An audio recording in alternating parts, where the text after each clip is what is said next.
Kawa abati la kae. Oza musulman yeba gele ogenda obeta sot tika fatina maboko nzambi.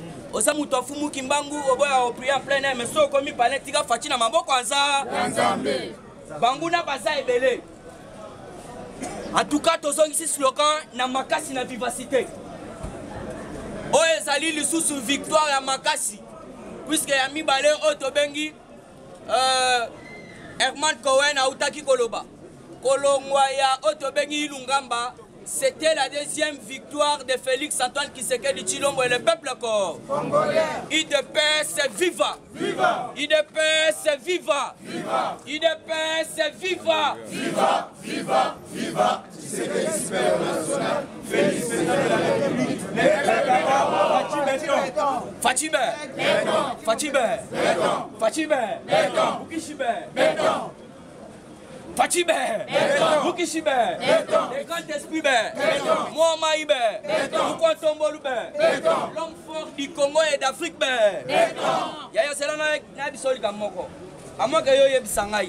Le président le plus costaud du monde, c'est Fatime. Le président le plus géant du monde, c'est Fatime. Azali Mokongwako. Baouti repère ses félicitations. Mais avant de faire ses félicitations, on a bisopé à sans formule. Parlement debout, tu peux si papa n'a bisopé félicitations. Puisque ça fait déjà que tu as dit que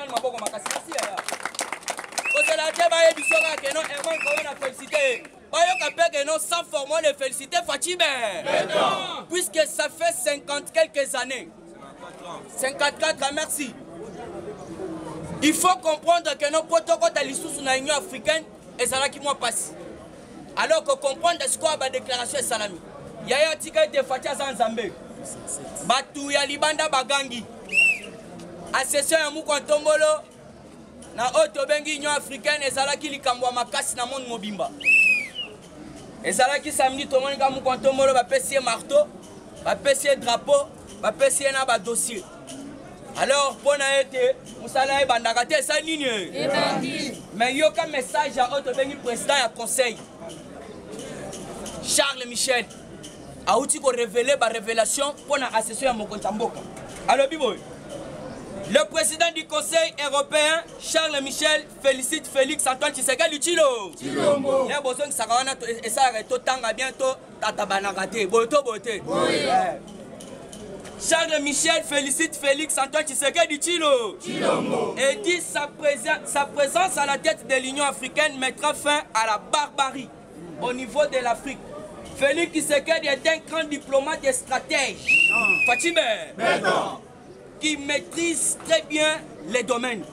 D'où nos félicitations au chef de l'État Félix Antoine Tshisekedi Tshilombo pour son investiture à la tête de l'Union africaine. Bon retour de la RDC sur la scène politique et internationale. La présence du nouveau shérif africain pourra changer beaucoup de choses. Nous lui souhaitons un fructueux mandat tout en pensant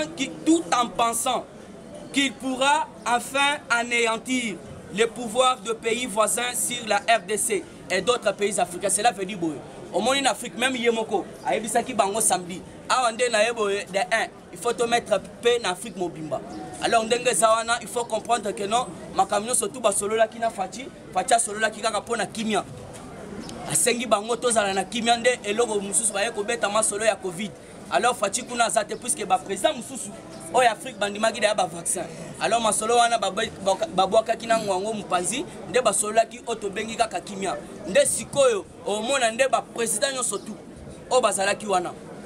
Ba félicita ki Fatia balobi tozana simana yo.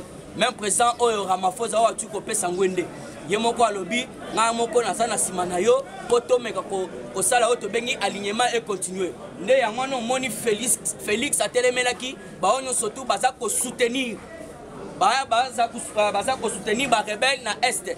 Nde ya mwana moni mai caméra zalaki na Beni. A signaler boy. Alobi bientôt la présence ya oto bengi FBI en République démocratique du Congo dans quelques semaines. Pour anéantir le mouvement surtout ya libanda. Alors pour continuer toujours dans l'actualité politique, boyeba que Evariste Mocha ba oto Sabino ayena ndenga kuku. la union sacrée. Alors Yakoba Tama. Alors vous devez comprendre que toujours dans cette actualité politique, il faut comprendre que la ferme de Hippolyte Kanambe, la Kashimat, résident surveillé. Moutako Solisou Tegeo, Atata Kima, Alinga Salaboy, Basali Boy, Asali Boy, Te. Kashimata Ezali entouré pour le moment. Hippolyte Kanambe, Bazana Katia ferme. Libanda Eza résident surveillé. Donc Moutako Sayote, Moutolongoli Kanamba, Ezali Félix Antoine Kisekedi Chilombo. Aebise Soro Fani na Kingakat Mabeko Yelayo. Dès qu'on moni akendaki kolezi ouais fanda kolezi ezate dake na ferme na ye parce qu'on a minute boyoka ki abanda ko tenter par tous les moyens quoi qui ma mais ça n'a pas pu tenir alors faut yeba que Robert wana Otobenga Sarias Robert wana Nyamugabo Moïse Nyamugabo bazalaki déjà échappaki déjà dans la frontière il y a Otobengi Zambie donc bango batantaki bakimaki déjà puisque vous devez comprendre Otobanda ekoloba que non bokonzo ekozala ya ba étranger te bokonzo eza toujours ya ba congolais na ba congolais yana na banda ko yebisa bino na gouvernement ya Siliamu kwa Tombolo ube wa kozala te Nyamugabo wa kozala te nde bantu wana basimbani maboko bango moko bakei bazala minute la frontière alors il faut comprendre que Félix Tshisekedi confirme que la page de Kanambe est tournée voilà la Union africaine. Ils ont à ciel ouvert. Ayebisi bango, la page de Hippolyte Kanambe est déjà tournée. Alors vous devez comprendre quand Fati parle, ce n'est pas en vain. Alors baki a toko de boulonné, belé ba traita qui est, le rôle à Moutoumoro ba commis mécanicien. Mais il faut y avoir mécanicien poli. Politique. Fati a mécanicien poli. Politique. Nicolas Bazo benga kaka l'homme de Bibotou. Tambo mwamba il faut pas comprendre ka utolo baboy. Alors puisque batuni 3 millions aujourd'hui. Okendaki na ngondel puisque IGF o ezokamba me papa Gila Lengeta. Tika ba jeune on a peu perdre ba sa ba jeune ba audio ba so sala. Mukolo ba ko bango ba okende place bisika bikauka. Puisque on a sa confiance ya chef de l'État. Alors problème est ça boy ba ebisa ki Tambo Mwamba. Aya ko se présenter dans 5 jours. Alors selon nos informations, Tambo Mwamba lobi 3 millions wana na zwaki yango puisque namona nakendaki nango epa nanga na ndako puisque namona kingonge kendaki. Ndeba ye kotuna ye. Ya to banda web sabino soko moni papa ya mukolo asana suki ya pembete douter na sagesse na. Batuni 3 millions wana. OK nango epa na yo ndenge ni lolongoli yango na bango te ndenge zabo nango na kingonge seke. Vous comprenez bino mon frère. Toujours la grande actualité politique Mike Hammer nous signale l'arrivée des FBI dans quelques semaines. Wana azalaki na beni, auti kuna, a planifié kuna, mais il faut comprendre. Mike Hammer, aza ambassadeur des États-Unis ou soit commis ministre intérieur. Les places, il faut se poser la question. Puisque auti na beni, auti ko révélé à lobby boy, à lobby pour le moment na beni Kimia et Zali. Puisque la présence de Africom pardon na Est déjà banyamanyo surtout pourquoi mike tout la mwisi yaza nde moni population ba komi kozonga bango moko na ba village abandonné alors talanan Africom ekimisi bango siko dans quelques semaines Africom pezo kita FBI pardon wana ma quand même muto alobi yango alobi FBI bakoya po ba collaborer na FRDC po ba meka ko stopper Otobengi pour sponsoriser le terrorisme puisque au sein de l'armée il y a Otobengi ba généraux mususu ba sponsoriser Otobengi ba rebelle ba Rwanda wana alors FBI est rakoya eza pour ba meka ko solola toujours dans la actualité politique Matata Mponyo est interdit de quitter la République démocratique du Congo azalawa azala kindu azalawapi il lui est interdit de quitter la RDC. Alors ceux qui akimi bisoto yebi mutoto quand ça charger nae. Alors obakangi obayebisi akita pourquoi eza dossier ya bukanga loso nano. Puisque ndenga bandaki koloba ko recruter ba média opesa bango bambongo ba lobela ye. Nde siko etindi ete procès bandasiko na lombango. Alors na minute ba lobby Matata Mponyo l'homme de cravate rouge ne peut pas encore sortir le pays. La minute oyo aza na résidence surveillée. Matata Mponyo okende pour comprendre la place que okende ce qu'on a politique puisque Fatia lobaki en Afrique du Sud. Je ne dois plus me venger seulement pour Otobengi bandeko na biso ya FCC. Na ko se venger même na Otobengi régime passé. Il y a Mobutu, vous se rappelez très bien. Puisque Fatia lobaki que justice fait ça la musala. Na ko monopoliser parole de Sénat. Na uto Sabino Tambo Mwamba lobi 3 millions wana anakendaki nango na palais puisque il faisait déjà tard. Alexis Tambo Mwamba a signé bon Abalobi, Alex Kayembe. Alex Kayembe, au président Gilaucho Sabino, conseiller, a sali acte, il y a impolitesse. Mokonzambo Kazo Yambaba Konzi. Obayaki Kotalaye, mais en tant que Otobengi conseiller. Ils ont le boko na poche. Si on tient mes fauteuils, ils ont le boko na poche. Et puis, protocole n'a pas fait ça musale belé. Si on t'a dit mais ça wana, bakaye banini à mon konzambo qui est éparpillé. Protocole basala que hôtel plein mais sans désordre de mikanda désordre. Pour ceux qui ont acheté le boko na poche, donc là bazo boka biloko wana et ça pour na kolakisete, musale faut semwama. Puisque le président est sous-président kaka ya Congo te. Mali, Turquie, Sénégal, Cameroun, Égypte, Nigeria, Afrique du Sud, Rwanda, Madagascar, Togo, Babylone, surtout na minute Fatia a commis béton na Mali, a commis béton même na Sénégal, Donc a commis béton il y a Afrique Mobimba. Là on a compris le slogan na biso il y a peuple d'abord et comme un slogan il y a Afrique Mobile. Alors on a chité wana, il faut comprendre que non, Katumbi refuse le poste du Premier ministre. Alobi Atiki Félix a continué la FCC. Il y a un autre qui Katumbi. Katumbi est un opportuniste. Moi si à Katumbi, à Zaline de Koya, moi si à Paul Kagame. Vous comprenez? Moi il y a Otto Bengi Katumbi. Aza député na Zambie. Donc Katumbi n'a rien à voir les 100 Congolais. Papa n'a un juif. Maman na ye azali mutoto bengi te congolaise te maman na ye za muto ba Zambie kuna yebe muteki ranini muteki bikalakasa muteki makala muteki makayeto epi babenga ka ye papa katange kiwelewe siko asattribué na oto bengi identité congolaise. Pourquoi? Puisque maman ya Katebe Katoto nde congolaise. Siko à ce moment-là muto abanda ko dirige biloko ya Katebe Katoto lingas azala kité nde azui frère na ye Moïse o baboti na maman na ye mususu. Moïse n'est pas congolais. Alors lui on a attiré Félix ça na Kabila. Mais Moïse a travaillé avec Kabila pendant plusieurs années. Moïse puisque nous sommes à Félix trop bon trop couillon.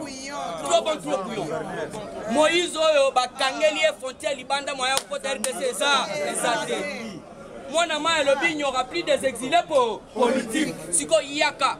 Et puis, à Kardec, il y a égoïste. Alors, il peut gâteau, malgré pour trahir à Genève. Boya, tout travailler ensemble pour Namboka. Moïse va toujours dans intérêt privé na bango. Si tout est possible, il y a la première ministre à condition qu'il y ait moko. Bon, on y place à Kimi politique. On y place à Kimi politique.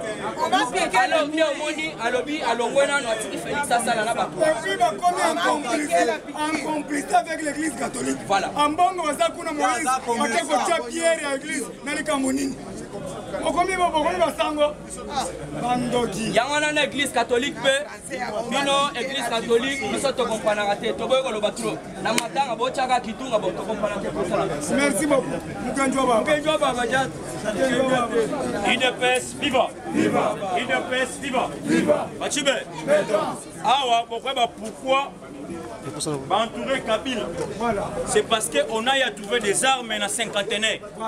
Nous avons attaqué des armes dans la cinquantenaire. IDPS, viva! Dans la cinquantenaire, pour vous dire que nos services, c'est ma casse. Eux, ça la moussala. Alors, problème, ils ont commis se poser dans Mboko, c'est quoi? Kabila entouré les gens Mboka, Oyo, na façon nyonso. Selon Kabila, ce qui est Simba quitté, pas pour les Congolais en désordre. Mais Nzambe à confondre Bango, Boroka Awa, va trouver Mandou qui n'a pas de cave à cinquantenaire. IDPS, c'est bon. Selon responsable à cinquantenaire, Indien wana lobby nini? A lobby, Moukwacha Mandou qui wana c'est Olive Lem. Ok. Wana c'est le responsable de cinquantenaire. Tant vous basez information dans service, il y a l'écolo parce qu'à ne pas oublier que nous dans Katia Congo, nous avons 18 drones. Dans 18 drones, 10 ils ont contrôlé Est Mobimba. 8 ils ont contrôlé Kinshasa. Mibale ils ont contrôlé Kingakat. IDPS viva. Poto Kolobapé Oyo Vincent Karek Ayaki Nango na niveau ya présidence de la République eza porté eza émetté balobi il est azala aéchouer la mission té mais jour wana aéchouer na mission même Kagame a comprendre comment Vincent Karega aéchouer na mission pour ngo aw IDP c'est bon. IDP c'est bon. Au moins poser Félix. Aza. Adon Lukie la boucle na mon okozoeja jamais. Ezali professeur Simon Kimbangu. Il sera beaucoup combattu mais jamais Zabati. Bande on a vu ça Kimbangu merci. IDP c'est bon. Oli va trouver 900 000 armes. Je dis bien 900 000 armes. Partout besoin d'en avoir. Beaucoup de gens qui sont biloko de sorango likolo tu mbora na butu. Soko zo rebe talio. Criminel. Ba suba arme na kavu ya 50aine. Nanyo ateki ba arme na c'est Olive le. À ne pas oublier. Na selon ba lobbying américain, ba lobby que non Olive mais c'est une femme dangereuse. Oh, elle a dit qu'on collaborer même dans la milice et puis elle a dit qu'on collaborer même dans la criminel à Congo pour qu'elle va déstabiliser le Congo. Bah c'est une justice internationale. Pas la Olive malin. Non moni balobi azali coaché na Hippolyte Kana. Et Sengeli va entourer Kabila na niveau Lubumba. Au moins je vous parle de plusieurs. Kabila a été entouré à part Kosumana Kosuba Rumel. Jamais. Prison à ciel ouvert. Kabila Il est c'est bon. C'est bon. Viva. Toi la likambu ya MT. On fait ça Karega Akinango pour Aboko Kabila sur na jeter nango. Je sais que dit ba dossier au hasard on la messa. Na niveau Union africaine, na masolo o ebetami, ba lobby clairement. Si ça risque, parce qu'il y a une loi au docteur a dit que non, il y a une année, et c'est passé la 3 ans na niveau Union africaine. Ça risque que c'est qu'il dit ah bah numéro 1 or na 3 à 3 ans. Bon on très bien. Donc betango ah. Commençons déjà ebetami elengi. Parce que va comprendre que non, parce aux même la diplomatie. Balobi, il est le premier. Balobi, il est le premier à maîtriser la situation de l'Afrique et puis à monde entier. À ce pouvoir, ça que ça c'est bête, ça qui va te coup. Ce n'est pas facile. Kabila, un sorcier, un terroriste, avec des armes, avec des criminels. Bas pouvoir, ça que ça c'est bête. En tout cas, c'est ma boucle en casse.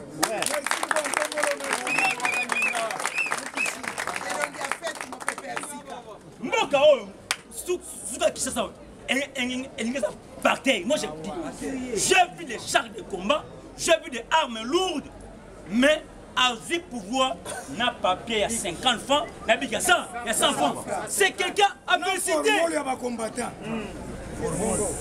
Il de paix suivant. Viva. Je casse quoi?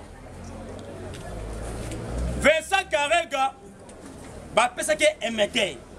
MT c'est quoi? Ezali, nyonso bozo solola. Kuna bazo capter.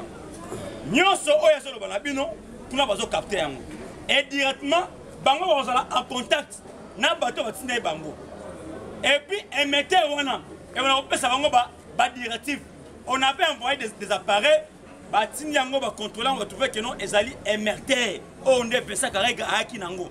Balobi clairement bazo comme le gouvernement Rwanda. Bazo comme la Sengeli Vincent Karega alongwa a azonga na loi. Il de paix suivant. Il de paix c'est bon. Viva. Awa yoka siko. Toke na rochité. Awa yoka siko. Tshisekedi Naisa Ibino awa. Aresira ki ya Koyamba. Un émissaire chinois. Oh, vous avez un Congo Yang. Yang fit un allée de taille à Kabila. Non, très bien. So, Okoyoka, dans le message au chinois Batini, tu es bien clair. Tu sais qu'il dit Aboyi Moutouté, à lobby si vous voulez, vous allez poser un partenariat gagnant. Bon, pèse, ça va te payer.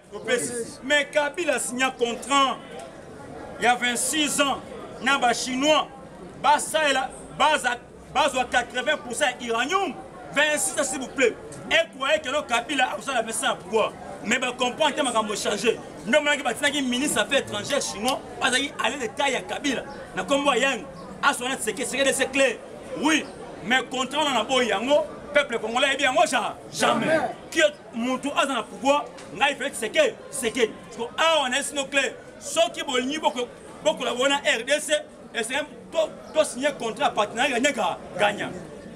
Aux États-Unis est obligé clairement, Naris, de monter ici à soutenir Tshisekedi. Tshisekedi, au moment où a récupéré les 3 pays puissants du monde entier. A récupéré les États-Unis, il y a pas à la poste naïe, a récupéré Chine, a récupéré Naris. Ici, de la Bisso, les avions de chasse. Il ne pèse pas. Les avions de chasse, le problème c'est quoi? Tu sais qu'il dit, quartier général à Goma. Si tout va bien, mon Konzamboka avec 2 mois, 1 mois à Goma. Pourquoi 1 mois, 2 mois à Goma? C'est bon. Viva! Tu veux? Béton. Mon coton malabé? Béton. Mon kichibé? Béton. Mon maïbé? Béton. Il ne peut suivre. Viva. Il ne peut, c'est bon. Viva. Alors, pour acheter, pour comprendre. Place Makambu Eken. États-Unis va saigner Félix Tshisekedi. Balobi clair. Bazo sécuriser Etani Mobimba Congo. Bazo sécuriser partout. Mais Baseng na Tshisekedi clairement. Kabila et Sengeli azala arrêté. Et Balobi est clair. À bientôt l'avion. L'avion ils ont un angile. Ils ont un angile.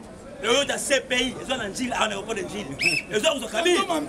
Il y a un moni bâtiment dans la résidence civile. Oh, il y a dit Nicolo. Et quelle émission? Prison assiette ouverte. C'est bon. Viva. Docteur Emery à niveau Angola, on ne va pas en Kabila. Kabila est dans la résidence civile. Et puis je vous confirme ça. Kabila a vraiment Amantungulu. Kabila blomi forbe chebeya. Kabila bomi papa wemba. Kabila bomi botet. Kabila bomi ba combattant IDPS. Asimbo ka mobimba. Akoki ko sala jamais échappé. Kabila a memi biso na comme simbo ka parter.